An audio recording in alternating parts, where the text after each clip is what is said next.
Hello, आपका स्वागत है बुक स्टॉक चैनल में। आज हम बात करने वाले हैं 84 बुक के बारे में, जिसपे कि एक वेब सीरीज भी बन चुकी है। हाँ दोस्तों, 84 जो एक बुक है वो सत्य व्यास की रचना है। आप लोगों को मैंने जैसा कि बोला है कि मैं जितनी भी किताबें पढ़ा हूँ उनमें से मुझे सत्य व्यास की कविता बहुत ही अच्छी लगी है। और मैं उन्हीं के बुक से मैं अपनी भी बुक लिखा हूँ जिसका नाम है रिश्ते मोहब्बत के, जो कि आप लोगों को अमेजॉन, फ्लिपकार्ट और गूगल प्ले पे ई बुक के तौर पर मिल जाएगी। तो आप लोग को आज मैं सत्य व्यास की 84 बुक की समराइज करने वाला हूँ कि किस तरह की बुक है। हालांकि इस बुक को मैंने 5 में से 4.5 की रेटिंग दी है और इस बुक के ऊपर वेब सीरीज भी बन चुकी है जो कि डिज्नी हॉटस्टार पे अवेलेबल है ग्रहण के नाम से। तो इस बुक में एक होता ये है कि एक लड़का रहता है और उसके कोई माँ बाप नहीं रहते हैं। वो एक कमरे में रहता है, मतलब एक जो बिल्डिंग होती है उसके नीचे कमरे में रहता है और उसके ऊपर मकान मालिक रहते हैं। मकान मालिक नहीं, मतलब जो मकान मालिक के दोस्त रहते हैं, जाने पहचाने वो रहते हैं और उनकी एक बेटी रहती है। तो वो लड़का रहता है, तो वो लड़का इधर उधर कहीं ध्यान नहीं देता है, बस वो ट्यूशन पढ़ाता है और उससे जो रुपए मिलते हैं उससे कभी कभी अपने दोस्तों के साथ घूमने चला जाता है, कभी अपने मतलब मौज मस्ती, यही उसकी ज़िंदगी थी। उसे बहुत लोग गालियाँ भी देते, बहुत लोग पसंद भी नहीं करते, आवारा है, लफंगा है, लुच्चा है, ये वगैरह बहुत सारी गालियाँ देते। और उसे ये नहीं, मतलब बहुत लोग उसे चाहते थे कि उसे मतलब इस जो सोसाइटी है, सोसाइटी से निकाल दिया जाए। पर वो लड़का बहुत ही अच्छा था। वो लड़का अपने मतलब काम से काम रखता, किसी को टोकता तक नहीं। लेकिन वो जो पंजाबी थे जो ऊपर रहते थे, तो वो उसको मतलब ये बहुत अच्छे मानते थे, वो भी इसको अच्छे मानते थे और ये भी उसको अच्छा मानता था। तो उन्होंने उनसे जब बात किया कि मुझे एक कमरा चाहिए रहने के लिए, मुझे मत निकालिए यहाँ से, मैं पढ़ाता हूँ और कमाता मेरा कोई नहीं है वो। तो वो उन्होंने मना नहीं किया, उन्होंने इसे रहने दिया और कहा कि कुछ करोगे तो मैं तुम्हें तुरंत निकलवा दूंगा। तो इसने भी कहा ठीक है, और उसके बाद ये वहाँ मतलब रहने लगा। हालांकि उनकी बेटी थी, तो उनकी बेटी पे ये मतलब होता है ना कि अगल बगल आस पड़ोस जो रहते हैं, ऊपर नीचे मकान मालिक की बेटी वगैरह पे लाइन वगैरह, तो ये वो भी नहीं करता था। पर हाँ, मकान में जो उसके ऊपर रहते थे पंजाबी, जो इन्हें समझाया था, उनकी ही बेटी इन्हें लाइन देती थी हमेशा। जब भी कहीं ज़रूरत पड़ती तो वो अपने पिताजी से बोलती कि इसके साथ मैं चला जाता हूँ। हालांकि उस लड़के का नाम ऋषि था और वो उससे प्यार करने लगे थे। बहुत बार ऐसा हुआ, तब लड़के को भी समझ आया। एक बार वो गुस्सा हो गई, गुस्सा होकर चली गई, क्योंकि बहुत कोई आप लोगों को समझाना चाहते हैं कि मैं तुमसे प्यार करती हूँ, पर आप नहीं समझ पाते हैं। तो वो उसे समझाना चाह रही थी और जब उसे पता चलता है तो उससे बातें करने लगती है और ये वो मतलब फिर उसके बाद एक मतलब होता है ना कि 1984 की बात है, जब पंजाबी लोगों मतलब मारने के लिए, पंजाबी लोगों को मारने के लिए सभी लोग आतुर हो जाते हैं। और उसी समय इंदिरा गांधी का जो मर्डर हो जाता है, वो कहते हैं कि न्यूज़ में ऐसा दिया रहता है कि एक पंजाबी उसका बॉडीगार्ड था और बॉडीगार्ड ने ही उसे मार दिया, इसलिए सभी लोग पंजाबी के पीछे पड़ गए थे। और उसी में होता ये है कि बहुत सारी चीज़ें, मौज मस्तियाँ भी होती है, बहुत सारी चीज़ें होती है। पर जब ये होता है तो ये लोग वहाँ से छोड़ के जाने लगते हैं।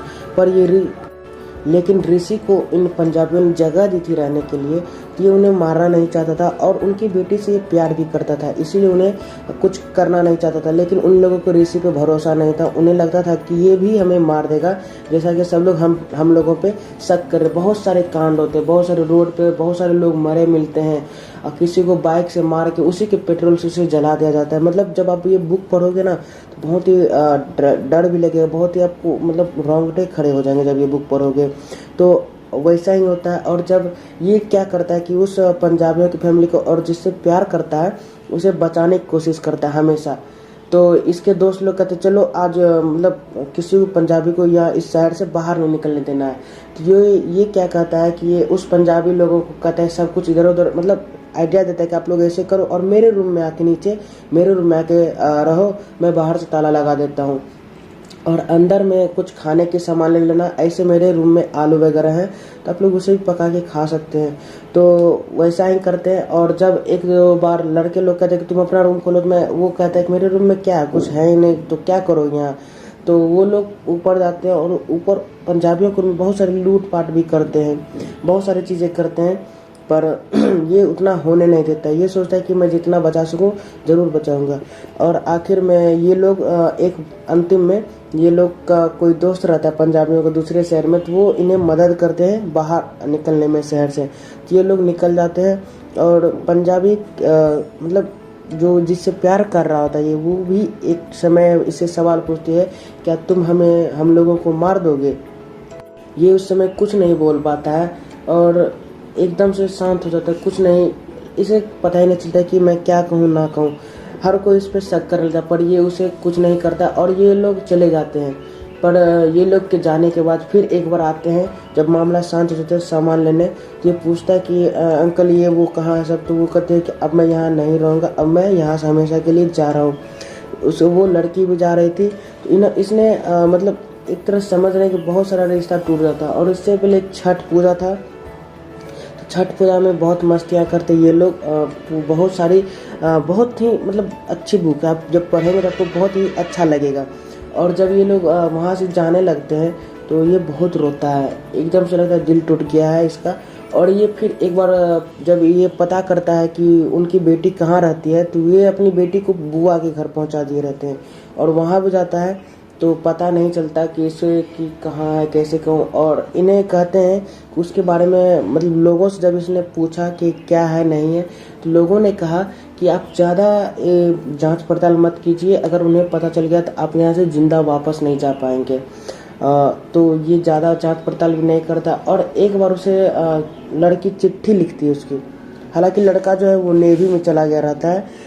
इसके जाने के बाद कुछ मतलब इसे पता नहीं चलता मैं क्या करूँ, तो वो नेवी में चला जाता है, आर्मी वगैरह में।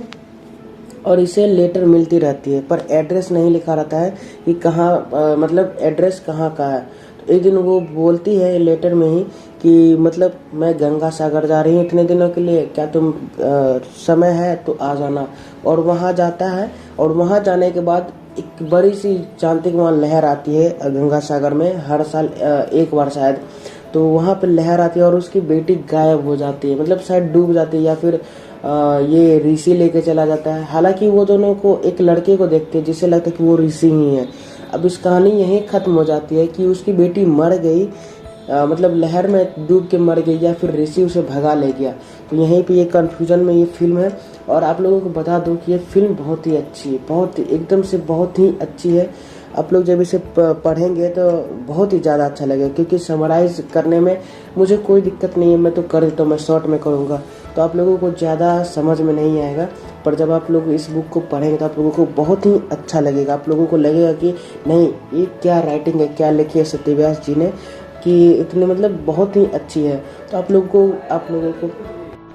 को अगली बुक के मतलब ऑडियो बुक अगले वीक में मिल जाएगी। तब तक के लिए धन्यवाद। और ऐसे ऑडियो बुक्स को सुनने के लिए आप लोग